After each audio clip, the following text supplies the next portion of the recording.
Now, while we're talking about Overshown, let me just say this. If he can return by mid-season, that's a significant boost for this Cowboys linebacker room. We're talking about a guy who was flying around the field last year before the injury, someone who brings both energy and versatility to Dan Quinn's defense. You don't always get lucky with recovery timelines, but this feels like the kind of injury return that could quietly shift the balance for Dallas as the season progresses. Again, the hope is that Thanksgiving window, but if he gets back a little earlier, even better. Let's swing things back to the Micah Parsons situation. We've been tracking this every day, and the tone hasn't changed much from inside the building. The Cowboys know what they have in Micah. He's not just a superstar. He's the identity of this defense. So the fact that we're still in this sort of weird limbo where the contract isn't done? That's not a great look. The TJ Watt deal now becomes the new bar, and everyone knows Micah is going to pass it. So why drag it out? You know what this feels like? A staring contest, and the Cowboys are blinking more than they should be. You wait too long, the price always goes up. Just ask the Bengals how they felt waiting on Joe Burrow. It's the same deal. At this point, if you're the Cowboys, you're not negotiating from a place of leverage. You're just delaying the inevitable. And we're not even factoring in the potential hold-in route, where Micah shows up, but doesn't do anything. Which, honestly, would be fair game. Because let's remember, he did show up. He's not out there making a scene. He's not pulling a Stephon Diggs or anything. But he knows his worth, and if they don't get this done quickly, it would not surprise me at all to see him take a light workload early in camp. Keep your eyes on Tuesday, folks. Alright, let's pivot back to the edge rusher workouts. Again, names like Jesse Luketa, Cameron Klein, and James Houston, not headline makers, but that's not the point. This is classic bottom-of-the-roster churning. And this time of year, it matters more than fans realize. Because these workouts aren't just about filling spots. They're about contingency plans. They're about knowing who you can trust when injuries pop up, which will happen during the preseason. Houston is probably the most interesting name on that list. That 2022 stretch where he logged 8 sacks in 7 games? That doesn't just happen by accident.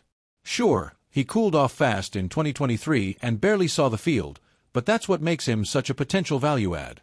If he can tap back into that spark, even just in specific third-down situations, that's worth exploring. Especially if the cost is cheap. And look, if you can reunite Micah Parsons with a guy like Jesse Luketa, a former teammate who knows him well and plays a similar hybrid role, there's value in that chemistry.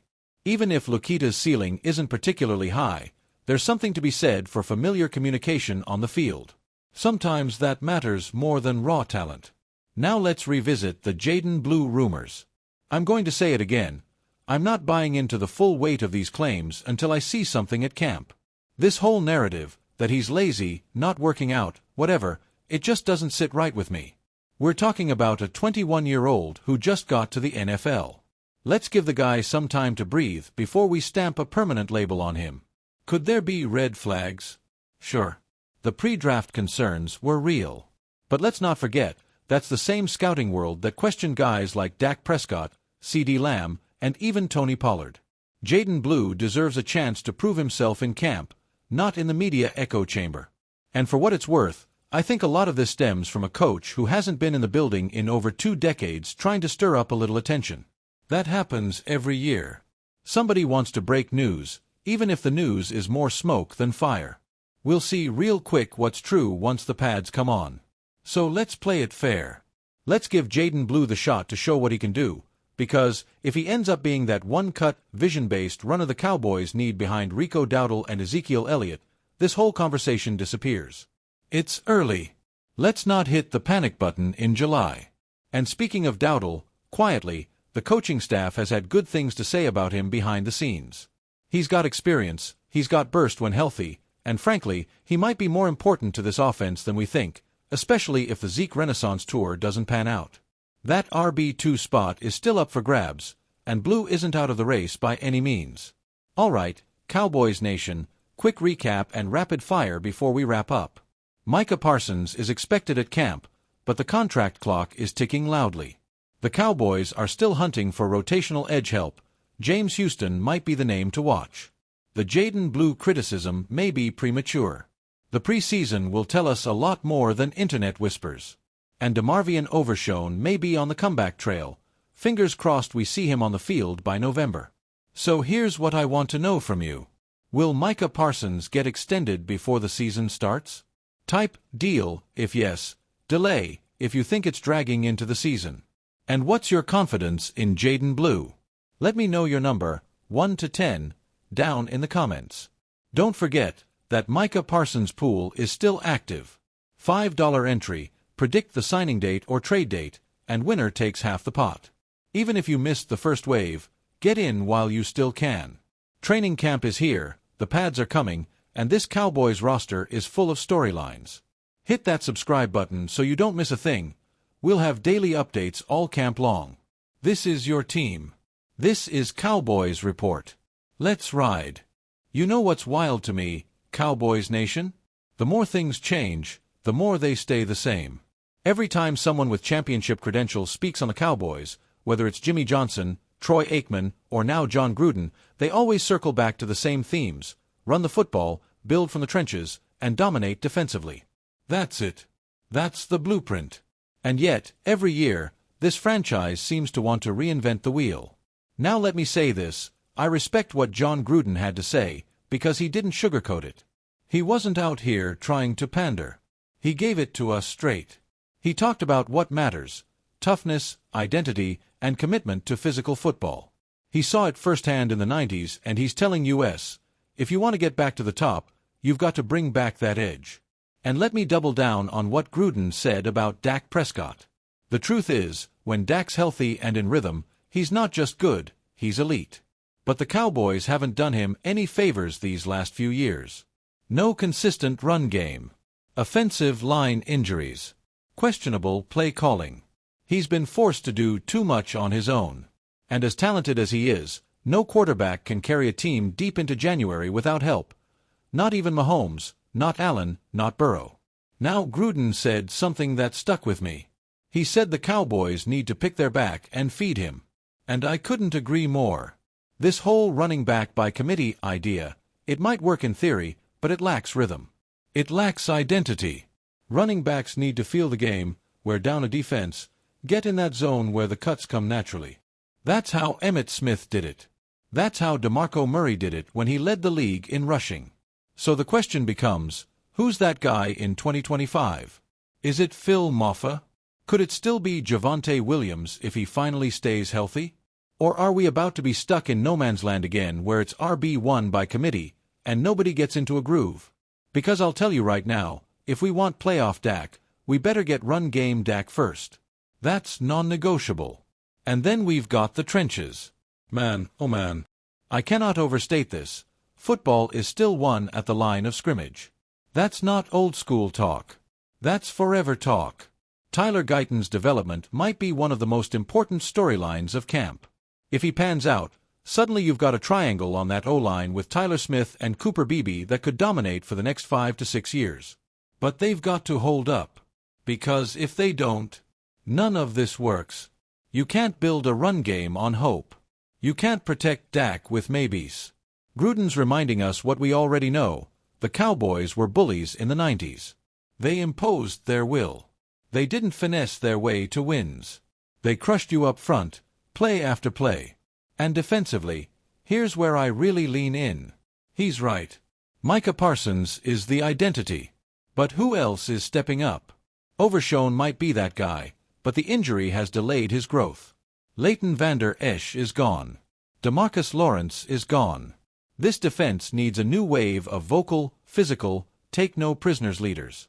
Solomon Thomas and Donovan Izraku could be diamonds in the rough. But right now, that's all they are, potential. We need production. We need consistency. We need that fear factor. And like Gruden said, a great defense doesn't just stop people. It empowers the offense. It gives your QB the freedom to take risks, knowing his guys have his back. That was the formula in 1992. The Cowboys had a top-5 defense and a dominant run game. The triplets. Yeah, they were the stars, but they thrived because the infrastructure was elite. The foundation was elite. You want a championship team in 2025? You better build like it's 1995. Let me be very clear here, this is not just about X's and O's. It's about mentality. It's about building a team that doesn't flinch when it gets cold in January. That doesn't blink when Philly or San Fran walks in. That walks into a playoff game and knows, we're the better team. Period. That's what the Cowboys have been missing. That swagger with substance. Not the off-season hype videos. Not the social media drama. I'm talking about that quiet confidence that comes from knowing you're going to punch someone in the mouth at the line of scrimmage. And it starts now, in camp. It starts with Tyler Guyton getting nasty. With George Pickens taking the next step and unlocking Dak's deep ball. With Dan Quinn, or whoever's calling this defense, crafting a unit that doesn't just react, but dictates. We're close. That's the thing.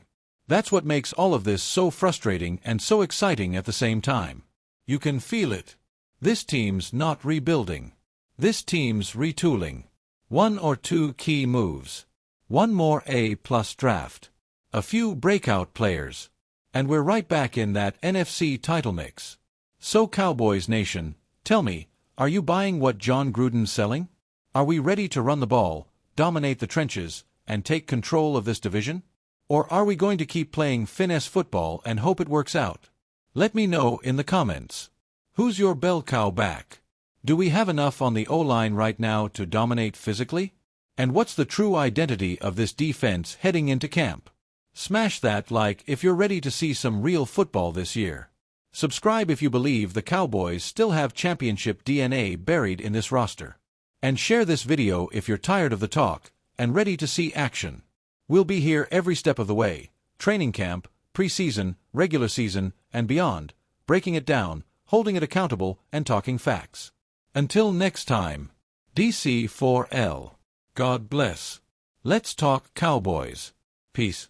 Now, let's talk more about what the Cowboys have actually done to address this long-standing issue. And look, the key word there is done, not talked about, not hinted at, but what they've invested in with time, picks, and coaching hires. And yes, there's a difference. Because every off-season we hear the same vague commitment to balance and physicality and establishing the run. But unless those words are backed up with actual decisions, scheme changes, personnel shifts, they're just that, words. Let's start with the offensive line, because frankly, this is where the bulk of their effort seems to have gone. You drafted Tyler Guyton in the first round to hopefully be your long-term left tackle. You're moving Tyler Smith back inside, assuming health, which could give you a dominant interior presence. That gives you 2 high-level recent investments on the left side, and if Tyler Biadasz replacement Cooper Beebe holds up at center, you've suddenly built a pretty young, talented core. Then on the right side, you still have Zach Martin and Terrence Steele, one of whom is aging and the other is recovering from a down year post-injury. If those guys hold up, if the coaching actually helps, and that's still an if, then this offensive line should be better at doing what they say they want to do, run the football. But we also need to be clear-eyed about the backfield. This group is fine. But that's about as far as I'll go. Javonte Williams? A solid back, no doubt, but he's coming off a major injury and hasn't yet proven he can be the guy in a top-tier offense. Rico Dowdle? Deuce Vaughn? Maybe you like the change-of-pace stuff, but they aren't scaring defenses. You also added Royce Freeman and drafted a couple late-round or UDFA types.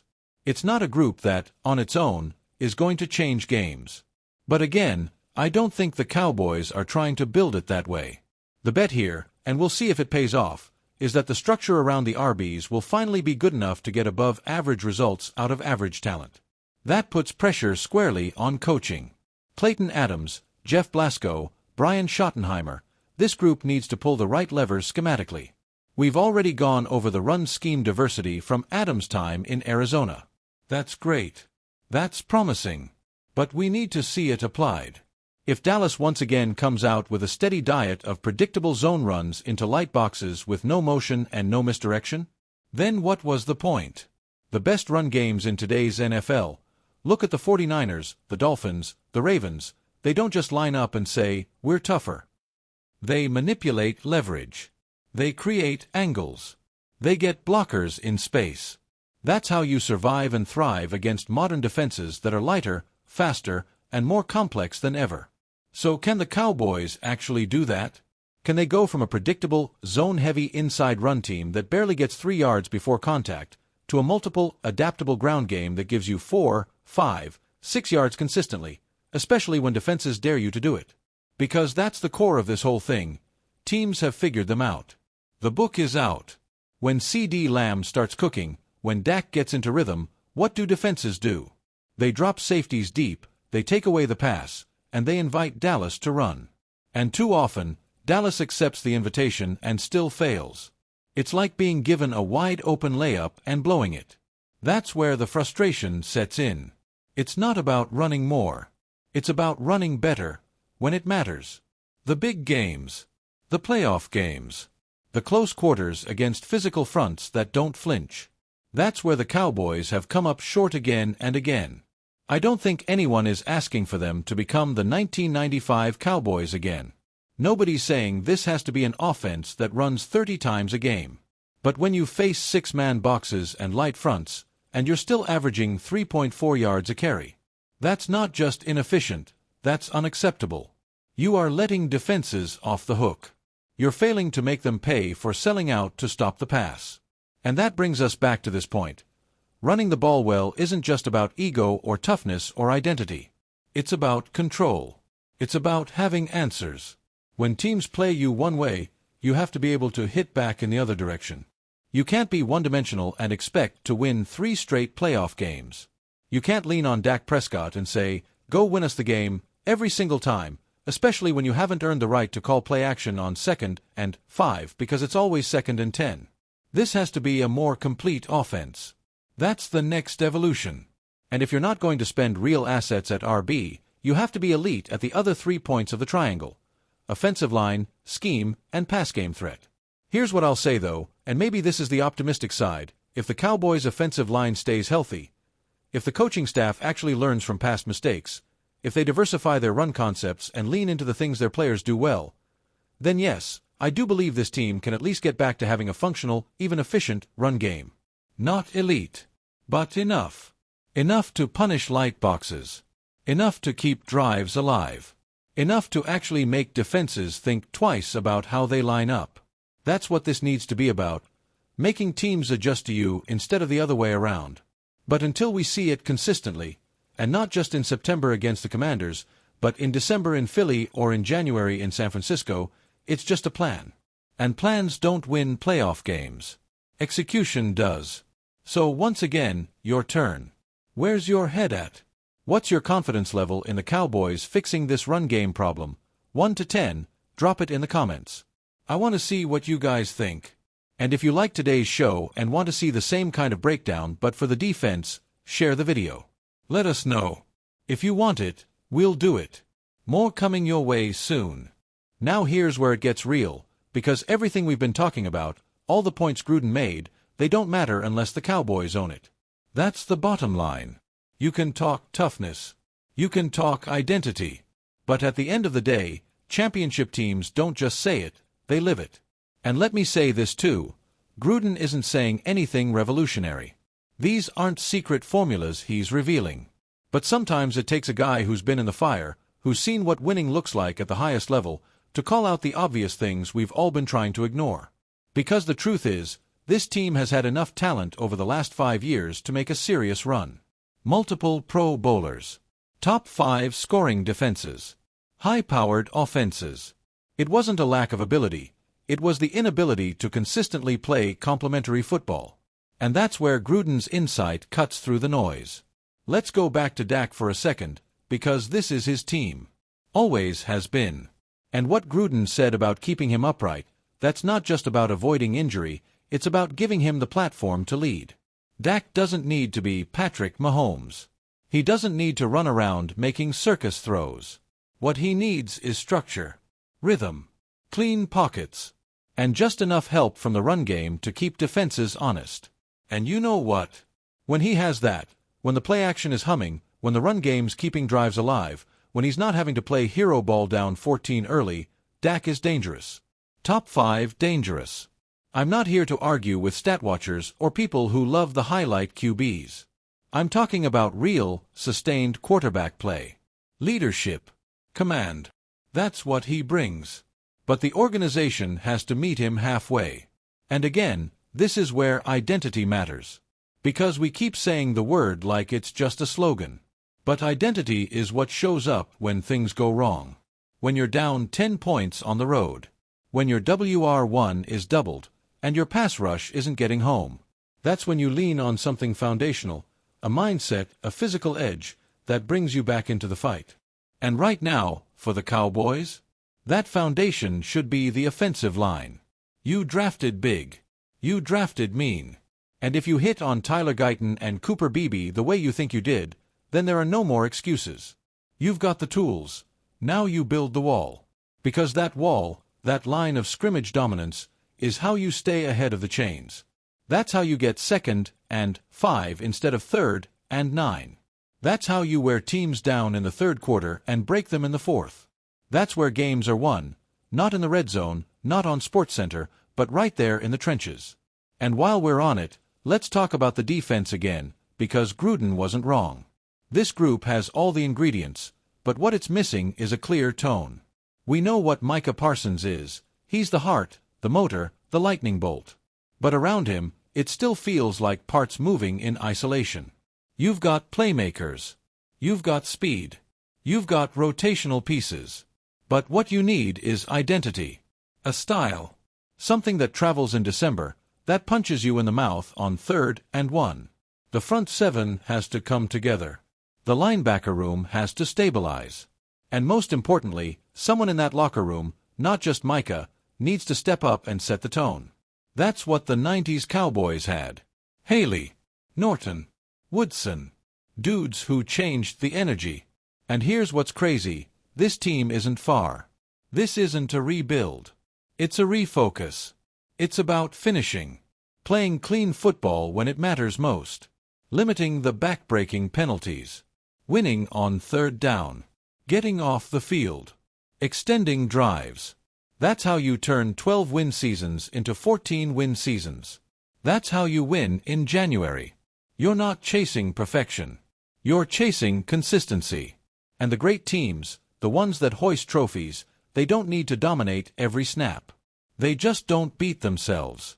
Now, let me take this to the front office for a second. Because Gruden also touched on roster building, and I think it's worth giving credit where it's due. Will McClay and this scouting department have hit on a lot of players. Late-round gems.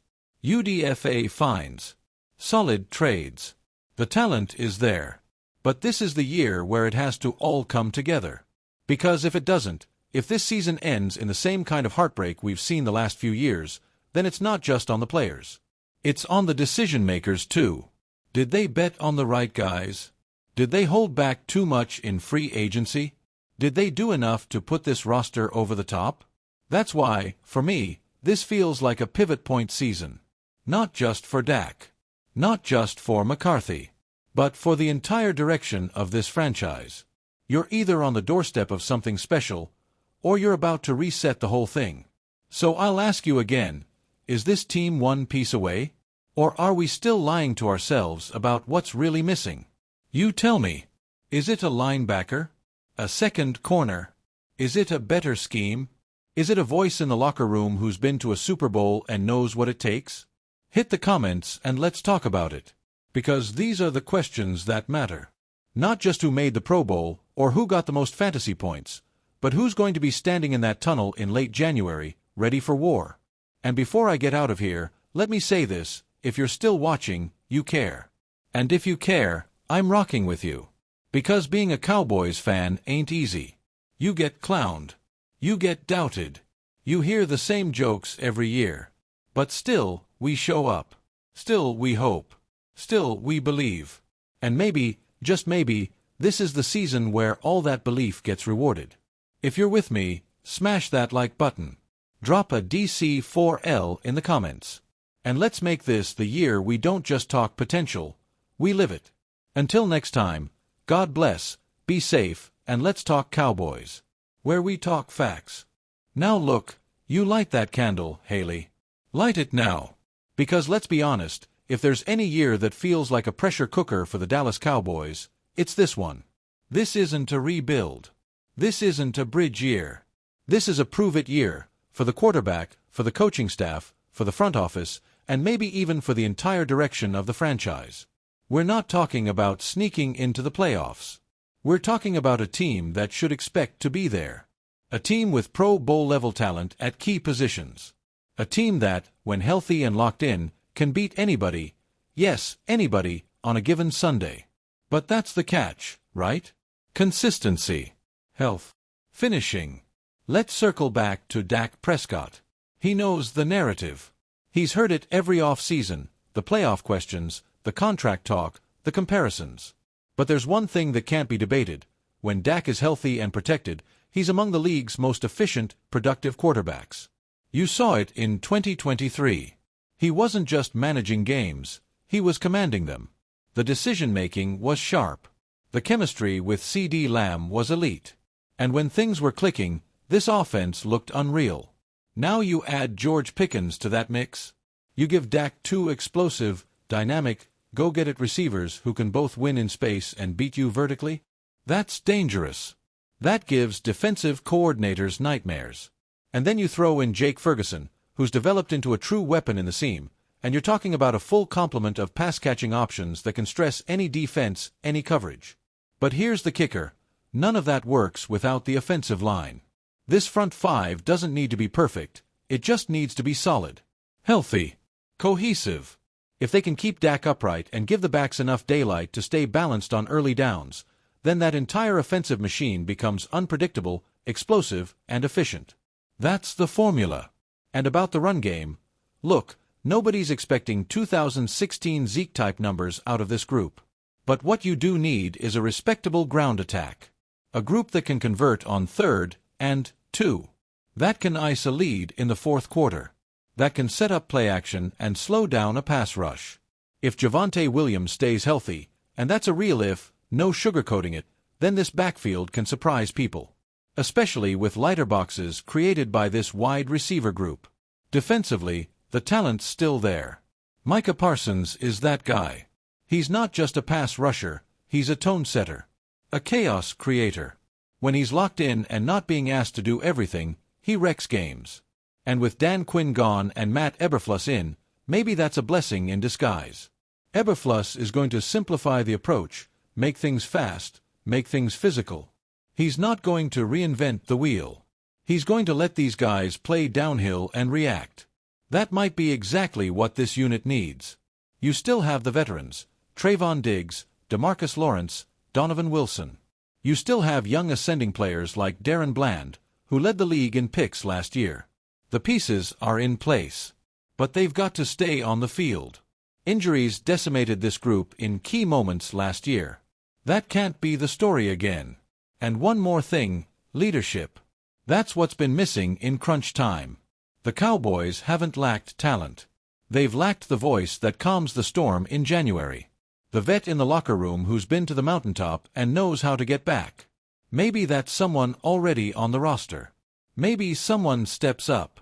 But if Dallas wants to flip the narrative, that internal leadership has to show up every week. Now, zooming out, we all know Philly's the class of the NFC East. That's not changing tomorrow. They've got continuity, depth, and star power. But you know what? There's no rule saying two teams can't make noise out of this division. And when you stack up the rest of the NFC, after the 49ers and Eagles, there's a wide-open tier of teams trying to figure it out. Detroit, Seattle, Green Bay, New Orleans. Nobody's untouchable. Nobody's running away with it. So why not the Cowboys? That's the question fans are asking, and rightfully so. Because if they can weather that post-bye gauntlet and stay relatively healthy, they'll be in position to punch their ticket. But let's not pretend the schedule's doing them favors. The back half is a battlefield. You've got road trips, playoff-caliber opponents, division clashes. This team needs to come out of the gate sharp. No stumbles. No, we'll fix it in November talk. And this time, it's not just about making the playoffs. It's about doing something once you get there. That's the hurdle. That's the monkey on their back. Because until this group wins a divisional round game, until they show they can go toe-to-toe with the best in the NFC when it counts, the doubts will remain. But here's the good news. They don't have to be perfect. They just have to be resilient, smart, disciplined. The Cowboys don't need to be flashy, they need to be focused. And if this coaching staff can stay out of their own way, and if this roster stays healthy down the stretch, there's no reason this team can't be standing tall in January. So yeah, Haley, go ahead, light that candle. Let it burn all season long. Because this team, they've got a shot. Not because of luck, but because the pieces, for once, might actually fit. Let's see if this is finally the year they make good on all that potential. And you already know, we'll be watching every step of the way. Look, when it's all said and done, this Donovan Ezeraku contract thing, it's going to get done. That's not just optimism, that's how this process works. You don't draft a guy at 44 overall, plug him into your rotation, talk him up all off-season, and then let it unravel over a couple $100,000 in year 3 guarantees. It's a leverage stare-down, but one with a pretty clear endpoint. And both sides know it. The only reason this is even a topic is because Houston and Cleveland messed around and broke precedent. They set a new bar that was always going to have ripple effects, and now we're in the ripple zone. Once Alfred Collins and those other second-rounders in the 40 to 43 range sign their deals, the picture becomes clearer. And then, like clockwork, Dallas and Ezeraku's camp will fall in line with the new norm. So if you're watching this wondering, should I panic? The answer is simple. Absolutely not. He'll be in camp. He'll be in pads. He'll be on the field. Whether that signature hits the paper tomorrow or 3 days before the first padded practice, the result will be the same. The Cowboys are getting their guy under contract. And again, the Cowboys aren't the bad guys here. This isn't one of those, why haven't they taken care of a deal situations. This isn't a Zach Martin holdout or a Dalton Schultz negotiation that drags on with no clarity. This is structured, calm, and all part of the dance. If anything, the front office is doing the smart thing. Wait, let the market settle, and then sign the deal that makes sense for your slot. And let's remember, the guy has been fully participating in team activities. He's signed the waiver. He's learning the playbook. He's been in the building. That's not the behavior of someone causing drama. That's someone being advised, you're good. Stay ready. Let's just wait until the contract landscape finishes shaking out. So let's talk about what actually matters, the football. This coaching staff has big plans for Ezeraku, not as a day-one starter necessarily, but as an immediate rotational piece. You're looking at a guy who's going to be lining up on 3rd and 7 opposite Micah Parsons, asked to pin his ears back and go hunt. And if you're a young pass rusher, there aren't many better scenarios in the league than getting to tee off while offenses are doubling the guy on the other edge. And look, let's keep expectations fair. 10 sacks? Probably not. That's dreamland. But if he can finish the season with, say, 4 to 5 sacks, 10-plus QB hits, a few pressures that lead to turnovers, and a visible presence in those NASCAR packages, that's exactly what you want out of a second-round rookie edge. Remember, even Micah didn't start as that dude. He became that dude through opportunity and consistency. Ezeraku will have the opportunity. Now it's about consistency. Here's what I really like about his game. He's twitchy. He's got that first-step pop that makes tackles panic. You can't teach that. And he's got some real bend around the arc. Now, what he doesn't have yet is that one elite counter move. He's got a bag, but the go-to? The move that wins when your first plan gets stopped. That still needs to be developed. But guess what? That's fine.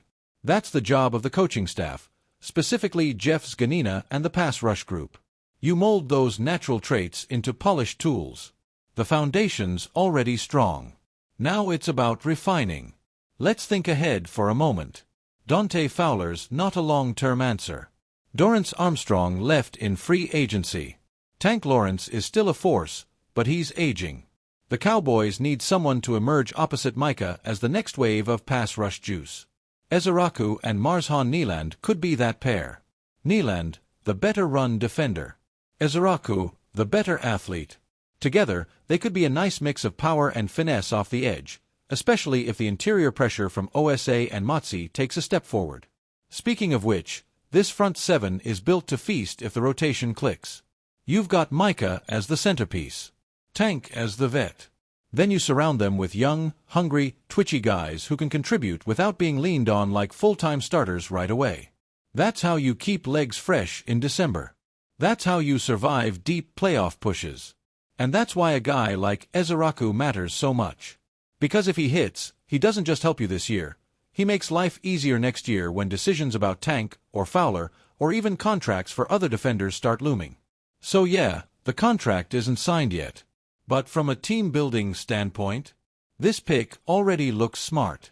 Let's be honest, the Cowboys' 2024 draft class might not be the flashiest group, but it could quietly become one of the most important ones in years. You've got trenches. You've got rotational depth. And most importantly, you've got developmental upside across the board. Ezeraku leads that charge. And when that deal does get done, which it will, he'll be locked in, cheap, and controllable through 2027. That's valuable.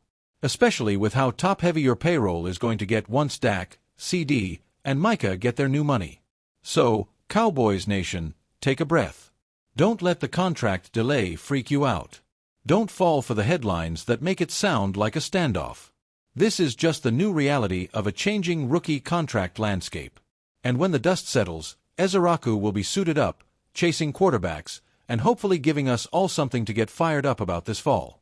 And who knows, maybe in Week 4, he gets that first strip sack, crowd erupts, and everyone forgets this contract thing ever even happened. Until then, stay patient. Light the candle. And as always, hit that subscribe button so you don't miss a thing. Camp's coming, and we'll be covering it every step of the way. So, yeah. Let's go ahead and say it clearly. Mike Solari didn't do this group many favors last year. And now we've got not one, not two, but multiple indirect shots coming from Duke Manyweather's comments about hand technique, about center development, and about how certain players weren't put in the best position to succeed. When your private offensive line coach is making more developmental impact than your team-paid one, that's a red flag. Thankfully, the Cowboys recognized that and made the change. Connor Riley's arrival might be one of the sneakiest upgrades on the staff, and the fact that he's working in lockstep with Duke tells me everything I need to know. That word again, alignment. Coaches and trainers speaking the same language. Players not having to relearn techniques depending on who's in their ear. That matters. And it's going to show up on the field. Let's be real, offensive line play is hard enough already. The last thing these guys need is conflicting coaching messages. You've got one guy saying, shoot your hands now, another saying, wait and replace, and all that does is get you beat at the snap and flagged for a hold. That chaos is out. This structure, this cohesion, and the other big takeaway here, besides Solari slander finally getting public validation, is this: every single projected starter on the Cowboys' offensive line is putting in work this offseason. That's not always the case. Gayton's working. Tyler Smith's working. Cooper Beebe, Tyler Booker, Terrence Steele, all in the lab. All grinding with the same guy. You've got backups like Brock Hoffman out there too. That's what you want in July. No skipped steps. No corners cut. Even guys like Matt Waletzko and Asim Richards, fringe roster bubble types, are getting the benefit of that same coaching tree. They may not make the final 53, but if they do, at least they'll be better prepared than they were last year. Let's circle back to Gayton for just a second, because this is important. He knows he wasn't good enough. And instead of hiding from it, he's doing something about it. That posture/balance focus? That's not just technical stuff, it's mental. It's about body control, composure, and confidence. And confidence was clearly lacking last year. You could see it on tape. Happy feet. Lunging. Off balance. He looked like a guy trying not to mess up, not a guy attacking his matchup. This year, he's reshaped his body, he's reworking his base, and he's locked in with the right trainer. Does that guarantee success? No. But it gives you a reason to stay optimistic. Again, developmental tackle. Let's treat it like that. Same with Beebe. What I love about Cooper is how sharp he is. He's a smart lineman. He was thrown into center mid-season last year and still managed to settle down the second half of the year. Now he's getting actual coaching at the position. That's a big deal. That's when you expect the leap. Remember, this is a guy who had zero real center work at Kansas State. And the last staff didn't exactly roll out a masterclass in center development either. He was just out there surviving. No. He's thriving. And that leap from surviving to thriving is where playoff teams separate from the rest. As for Tyler Booker, look, I've been high on him since the pick. Mean, nasty, physical, plays through the whistle. That's the energy this O-line needed more of. The switch from left guard to right guard? Not as easy as it sounds. The footwork is reversed. The angles change. But Duke's cross-training model helps with exactly that. You rep it enough in the off-season, it starts to feel natural by camp. And Booker's not going to try to be Zach Martin. That's not the point. The goal is to give you consistent, clean reps at right guard, win in the run game, hold your ground in pass pro, and not be a liability. And based on what we're hearing, I think he's well on his way to doing that. Honestly, I'm more bullish on this Cowboys offensive line than I've been in a long time. That's not me trying to gas you up. That's looking at the pieces and seeing a real foundation. You've got a first-round pick at left tackle, Gayton. A borderline all-pro talent at left guard, Tyler Smith. An ascending center, Beebe. A mauler with upside at right guard, Booker. And a veteran right tackle in a prove-it year, Steele. And again, the entire group is healthy. The entire group is training under the same lens. The entire group is going into camp knowing the expectations and the scheme. There are no question marks about who's coaching what. That's big. Because this offense needs the line to work. If you're paying Dak Prescott top dollar, if you're betting on this wide receiver core to carry games, you need the protection to match. The margin for error isn't huge. You can't just plug and pray up front. You need structure. You need chemistry. And you need 5 guys playing with rhythm and tempo. I'm not saying this is going to be the best line in the NFL. But it has a real shot to be good. And if that happens, that's enough. That's what you need. Because good protection plus this skill talent, that's a recipe for points. So, one more time, grade the Cowboys' offensive line today. A, B, C, D, or F. Drop it in the comments. Because I'll tell you this, they don't look like an F anymore. Not with this alignment. Not with this level of off-season work. Not with Duke Manyweather and Connor Riley pulling in the same direction. This might not be the dominant brick wall of the early 2010s, the Tyrann Travis-Zach wall. But it doesn't need to be. It just needs to be cohesive. It needs to hold up. And from everything we're seeing, it looks like it just might. We'll have more breakdowns, training camp updates, and roster projections coming soon, so hit that sub button and don't miss a thing. youtube.com/CowboysTV. Camp battles are heating up. Pads are coming on. Let's find out what this O-line is really made of. And just when you thought the Patrick Mahomes to Dallas rumor couldn't get any crazier, new layers are surfacing that only add more fuel to the fire. This isn't just tabloid drama anymore. Multiple well-placed sources are now confirming that Mahomes has gone silent within Chiefs headquarters. No official statements, no responses to internal outreach, and no signs of commitment to Kansas City moving forward. That's not just odd, it's unprecedented for a quarterback who was once the absolute heartbeat of the franchise. In fact, let's dig even deeper. Word out of Frisco is that Mahomes' inner circle has been scouting the Dallas area for housing options, and not just casually browsing. We're talking gated communities, long-term real estate moves, private school visits for his family, things players do when they know they're making a move. That's not smoke. That's fire. What's more, Mahomes' team has reportedly requested Cowboys playbooks and facility access, unofficially, of course. These behind-the-scenes whispers are impossible to ignore. This isn't just a free agent visit. This is beginning to feel like groundwork for a handoff of the face of the NFL to a new city. And if Jerry Jones really pulled this off, we're not just talking about another big Cowboys headline. We're talking about the biggest move in NFL history. Bigger than Brady to the Bucs.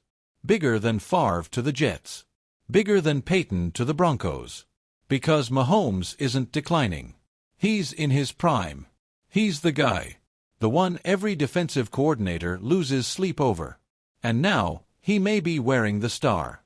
Now, for those wondering how this even works under the salary cap, listen closely. There's talk of a monster sign-and-trade package involving future draft capital, Dak Prescott's contract being moved in a blockbuster three-team deal, and unprecedented cap gymnastics that could include restructured contracts across the Cowboys roster. And if there's one owner crazy and bold enough to pull that off, it's Jerry Jones. The man who built AT&T Stadium, took risks on players like Dez Bryant and Ezekiel Elliott, and isn't afraid of betting the entire ranch to chase a Super Bowl. But it's not just about Jerry. Let's not forget Mike McCarthy. His offensive scheme has often been criticized for being too conservative, but insiders say if Mahomes arrives, the entire playbook will be rebuilt from scratch, possibly with the help of an outside offensive architect. Kellen Moore, Lincoln Riley. Don't rule out a surprise return of someone like him. The Cowboys would finally be building around their quarterback instead of the other way around. And from a marketing standpoint, this is a match made in headline heaven. Mahomes in Texas, the biggest quarterback name in the sport paired with the most valuable franchise in the NFL, it's box office gold. National TV slots, locked in. Primetime dominance, guaranteed. Jersey sales, through the roof. It would redefine how the Cowboys are perceived, not just as contenders, but as the new center of the football universe. Let's not forget how this changes the balance of power in the NFC either. The Eagles, suddenly looking over their shoulder. The 49ers now have a legit arms race on their hands. And imagine an NFC title game between Mahomes and Brock Purdy. That's the kind of epic showdown that fans dream about. As for the Chiefs, this would leave a massive void. They'd be in full rebuild mode overnight. Sure, Andy Reid is a legendary coach, and Travis Kelce is still elite, but without Mahomes, the team would lose its identity. And you better believe every AFC team would sense blood in the water. The Bengals, Bills, Ravens, and Texans would be jockeying for position, trying to seize control of a conference that has belonged to Kansas City for nearly a decade. Back to Mahomes, it's not just about football anymore. Sources say he's intrigued by the idea of legacy in a new form. He's conquered Kansas City. He's already a Hall of Famer if he never plays another snap. But to win a title with two iconic franchises? That puts him in GOAT territory. That's Brady-level stuff. Montana-level storytelling. And you know what? Mahomes knows that. He's always had an edge, a drive to prove he's not just great, but the greatest.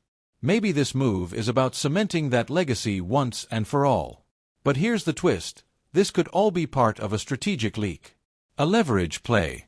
Mahomes may be putting pressure on the Chiefs to grant him even more influence behind the scenes. More input on personnel decisions. Greater flexibility with play design. Maybe even control over the next offensive coordinator hire after Matt Nagy. This entire saga could be a high-stakes power play to reshape the Chiefs' structure. Or it could be exactly what it sounds like, the biggest transfer of quarterback power since the NFL was born. So what happens next? We wait. Every day that passes without a denial from Mahomes or the Chiefs only builds more intrigue. Fans are analyzing body language in press conferences, Instagram stories, even sideline photos. It's the sports world's version of reading tea leaves. And let's be honest, if there wasn't something going on, wouldn't the Chiefs or Mahomes have shut this down immediately? In the world of professional sports, silence is rarely accidental. It's calculated. And right now, Mahomes' silence is the loudest noise in the NFL. So buckle up, Cowboys Nation. The ride is just getting started. Whether this ends with Mahomes under center in Dallas or not, one thing is clear, the NFL will never be the same after this. The Cowboys are finally swinging for the fences, and they just might connect on the biggest home run in franchise history. Make sure you're subscribed and have that bell turned on, because this story is far from over. We'll be bringing you real-time updates, breaking news, and insider scoops as this saga unfolds. Drop your thoughts in the comments. Would you welcome Mahomes to Dallas? Or do you think this is all smoke and mirrors? Let us know what you believe, and what you want to believe. Until next time, stay locked in and stay loyal, because if Mahomes is really coming to Big D, the dynasty may finally be on deck. And as we continue with today's Cowboys report, there's even more to unpack as training camp ramps up in Oxnard. We've talked Micah, we've covered the workouts, Jaden Blues buzz, and the Overshown update, but now let's shift focus a bit to the depth battles brewing across this Cowboys roster and how early narratives are beginning to form.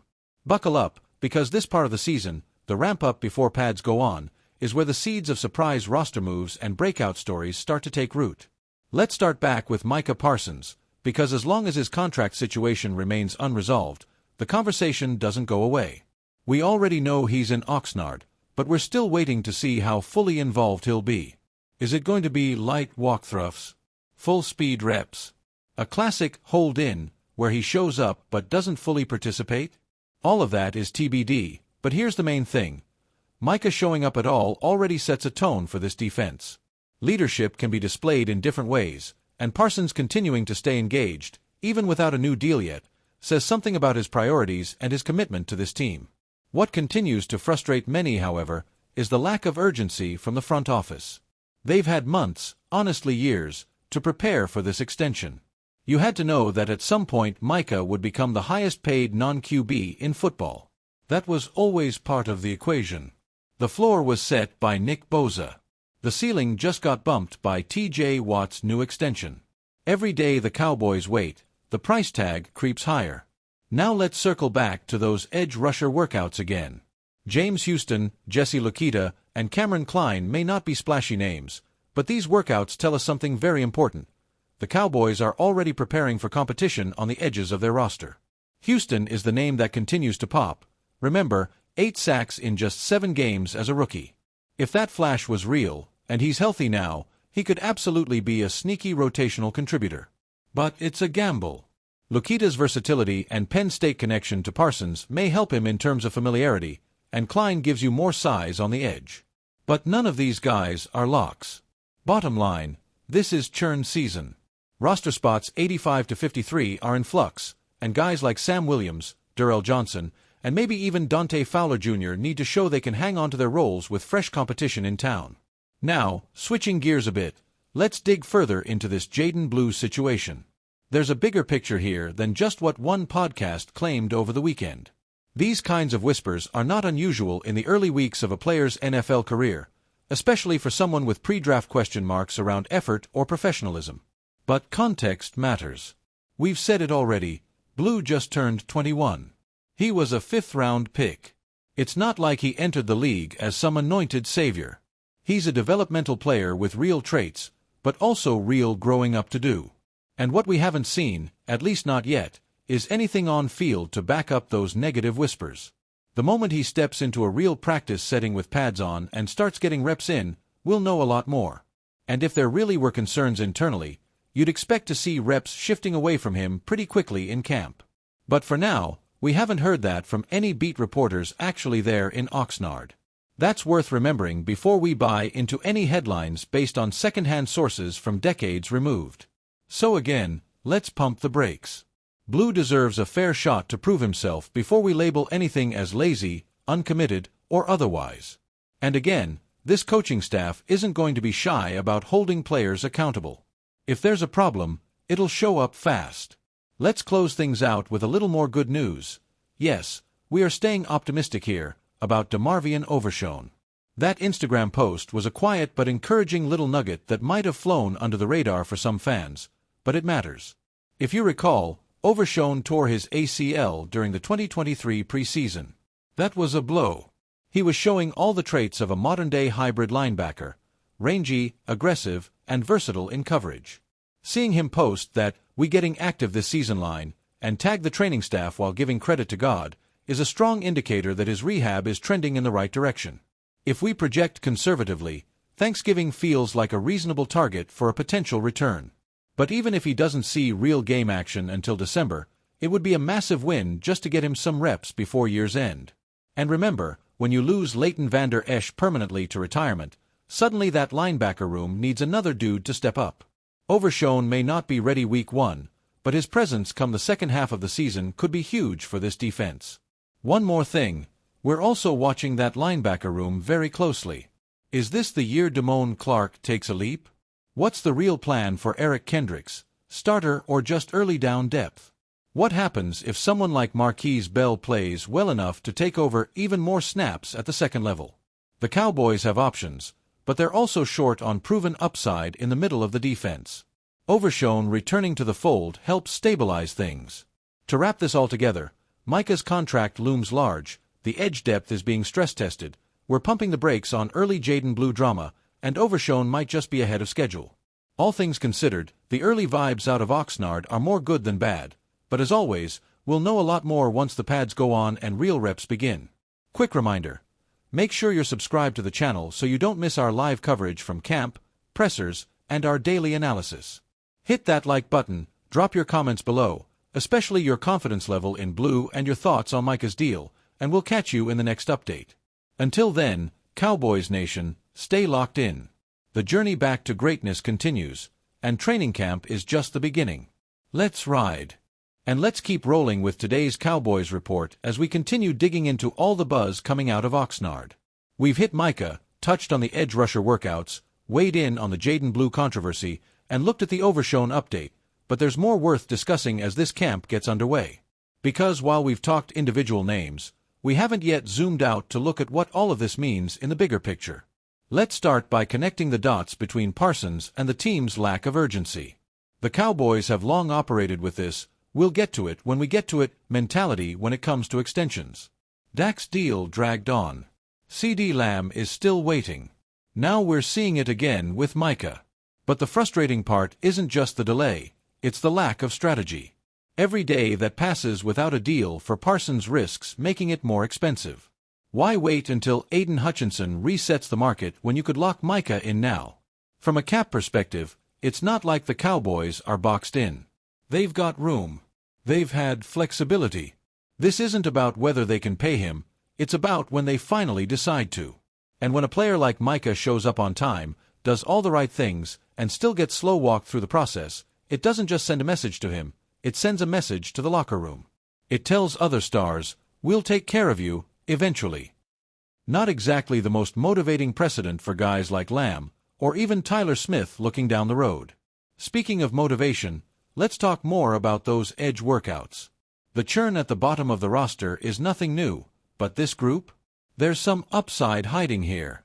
James Houston's name keeps coming up for a reason. That 2022 tape was electric. Yes, it was limited, but 8 sacks in 7 games doesn't happen by accident. If he can get back to that form and stay healthy, he might be more than just camp competition. He could become a pressure package weapon. Then there's Jesse Luketa, who's interesting mostly for his versatility. The Cowboys love hybrid players who can do a little bit of everything, especially under Mike Zimmer. And being a former teammate of Micah's at Penn State can't hurt. He's not a lock to make the team by any means, but he's the type of player you bring in now, coach up, and see if he clicks in the system. Cameron Klein is more of a wild card. He's got the size, but hasn't had much of a chance to prove himself in actual games. Still, you bring in guys like him to test your depth, maybe push some of the younger players, and potentially stash someone with upside on the practice squad. All of this signals something important. The Cowboys are quietly acknowledging that the depth behind DeMarcus Lawrence, Micah, and Sam Williams isn't fully set. And if there's a veteran edge cut loose by another team in the next few weeks, don't be surprised if Dallas makes a move.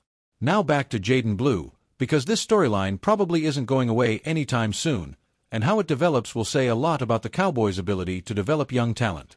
Let's be real, it's never ideal when a rookie's name pops up in a negative report before he's even taken a real training camp snap. But again, context is everything. This isn't coming from someone plugged into the current Cowboys coaching staff. It's coming from a guy who hasn't been in the building in decades, citing unnamed sources. Blue has barely been around the team yet, and even if there were some early concerns about professionalism, that's exactly what training camp is for. To see if a player gets it. To see if the light goes on. And let's not forget, character questions around prospects aren't always the end of the story. Sometimes, they're just bumps in the road. Look at someone like Randy Gregory. Yes, his path was complicated, but the Cowboys didn't give up on him right away. And Blue. He's 21. Fresh out of college. Give the kid a chance to earn or lose the role based on what he does now, not off of what a coach from 25 years ago heard secondhand. The best thing about this whole situation? We're going to get answers fast. When the pads go on and the real practices begin, Blue will have every opportunity to prove whether or not he belongs. And if he doesn't, fine. But let's wait to see what he does on the field before writing him off. And finally, back to DeMarvion Overshone, because this is a name Cowboys fans need to remember. That Instagram post wasn't just fluff. It was a real indicator that his rehab is on track and he's mentally locked in. That's huge, because if Overshone can return by Thanksgiving or even December, he could be a serious injection of energy for this linebacker unit. With Leighton Vander Esch officially done, the linebacker depth chart is more unsettled than it's been in years. Damone Clark has to take the leap. Eric Kendricks brings experience but may be limited physically. Bell is still adjusting to a hybrid role.